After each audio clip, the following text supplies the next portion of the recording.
नमस्कार. खरे बोलू का? खरे बोलू का? खरे. हा, नमस्कार. खरे बोलू का या आपल्या गप्पांच्या कार्यक्रमांमध्ये पुन्हा एकदा आपलं स्वागत आहे. आज आपल्या इथे जे पाहुणे येतात आहे ते आहेत विकासाचं ब्रँड नेम आणि लॉजिकचं ट्रेडमार्क गणपतराव पाटील. तर स्वागत करूया गणपतराव पाटील यांचं. नमस्कार नमस्कार नमस्कार नमस्कार नमस्कार नमस्कार नमस्कार नमस्कार नमस्कार. साहेब, इथं कोणीच नाही आहे आणि घरही तुमचंच आहे. कॅमेरा आहे ना? बंद आहे तो. असं नाही म्हणजे आमच्या PR टीमने सांगितलं कॅमेरा दिसले की नमस्कार नमस्कार चालू काय. आमच्या गिटारच्या सरांनी सांगितलं की गिटार दिसली की वाजवत जा. बर, हे रेकॉर्ड नाही झालं ना? नाही, हे रेकॉर्ड झालं. हे झालं. कट करा हे खोटं. हा. बरं साहेब, बोला. जय महाराष्ट्र. कसा मी आलो म्हणजे जनता खुश. उठाले रे देवा. जनता खुश म्हणजे मी आलो. बरोबर ना? सुरुवातच तत्वज्ञानाने झाली. बरं साहेब, मागच्या वेळी तुम्ही शेतीचे प्रश्न सोडवायचे असं बोलला होता. म्हणजे त्याबद्दल काही प्रगती झाली ना? शेतकऱ्यांना आपण वायफाय दिला,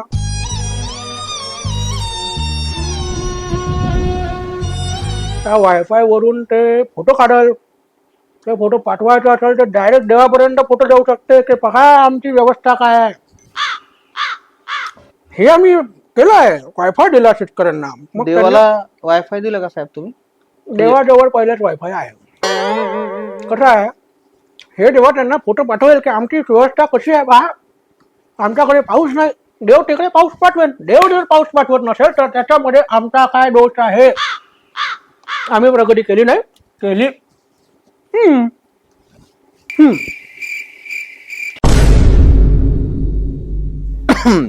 साहेब, तुमचं मत आहे की गावाचं रूप बदललं, पण लोक म्हणतात की रस्ते जे आहेत ते खड्ड्यांनी भरले आहेत. खड्डे म्हणजे प्रॉब्लेम नाही. खड्डे म्हणजे अपॉर्च्युनिटी. कसं आहे, आपल्याला आपल्या जिल्ह्याला ऍक्सिडेंट मुक्त करायचा, 0 रेट ऑफ पर्सेंट. समजलं का? नाही, पण त्यात खड्ड्यांचा काय संबंध? हा, खड्ड्यांचा संबंध आहे. पहिलेच युग बघा, लोक पायदळ चालायचे. आता या खड्ड्यांमुळे तुम्ही बघा, 2 व्हीलरची स्पीड किती असते? एकदम कमी. ऍक्सिडेंटचा रेट कमी होतो. माझं असं विजन आहे की या खड्ड्यांमध्ये मी वृक्षारोपण करेन आणि रस्त्यावर बाग तयार करेन. गाडीने चालूच नका, पैदल फिरा, बागेत फिरा. Fitness with no accident. पहिलं युग जे होतं, आपल्याला युगाकडे निघून जायचं या महाराष्ट्राला. शिक्षणाबद्दल तुमचं काय मत आहे? शिक्षणाने कोणाचं काही भलं झालेलं नाही. नाही म्हणजे असं जर कोणाला पण वाटत असेल तर ही चुकीची गोष्ट आहे. शिक्षण महत्वाचं आहे. शिक्षणामध्ये आमची जी स्ट्रॅटेजी आहे ते प्रत्येक पोराला मोबाईल देऊ आम्ही, त्याच्यामध्ये वायफाय टाकून देऊ आणि लागलं समजा तर पेपरच्या मध्ये थोडंसं मोटिवेशन दिलं की ते पेपर चांगला सोडवतात. असा आमचा अनुभव आहे. म्हणजे पुस्तकं नाही लागणार? पुस्तक वाचून कोणाचं चांगलं झालं नाही. बघा, आजचा काळ पुस्तक वाचण्याचा नाही आहे. आजचा काळ युट्यूबचा आहे. आमचा मुलगा 3 वेळा नापास झाला. अभ्यास केला होता युट्यूबवरून. पण तुम्ही एक बघा की त्याचा कॉन्फिडन्स अजूनही असा आहे, 3ही वेळा नापास झाला, अजून 4थ्या वेळा नापास झाला तरी आत्महत्या करणार नाही. कॉन्फिडन्स जर असला तर माणसाला डिप्रेशन राहत नाही. आलं लक्षात? अतिशय चांगला मुद्दा साहेबांनी मांडलाय. कॉन्फिडन्स हा एज्युकेशन पेक्षा जास्ती महत्वाचा आहे असं त्यांचं म्हणणं आहे. नक्कीच. बरोबर. कसं आहे, छाती असो नसो, छाती काढून भाषण देता आलं पाहिजे. कॉन्फिडन्स शिक्षणाचा हे प्रभु हे हरिनाम कृष्ण. समजलं तुम्ही? साहेब, तुमच्यावर एक आरोप आहे की इलेक्शन मध्ये तुम्ही वाजवीपेक्षा जास्त खर्च केला. खोटा आरोप आहे,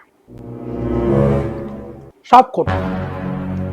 आम्ही डिजिटल इंडियाला सपोर्ट करणारे नेते मंडळी आहोत. जर तुम्ही आमचे ट्रान्झॅक्शन पाहिले तर सगळे गुगल पे थ्रू झालेले आहे. पण त्यात गुगल पे वर डोनेशन टू सेल्फ असं दिसत आहे साहेब. गोलमाल है भाई, सब गोलमाल है. खत्म. Bye bye, tata. कसं आहे, आजकालच्या पिढीला सगळ्यात जास्त काय आवडते? काय आवडते? सेल्फी.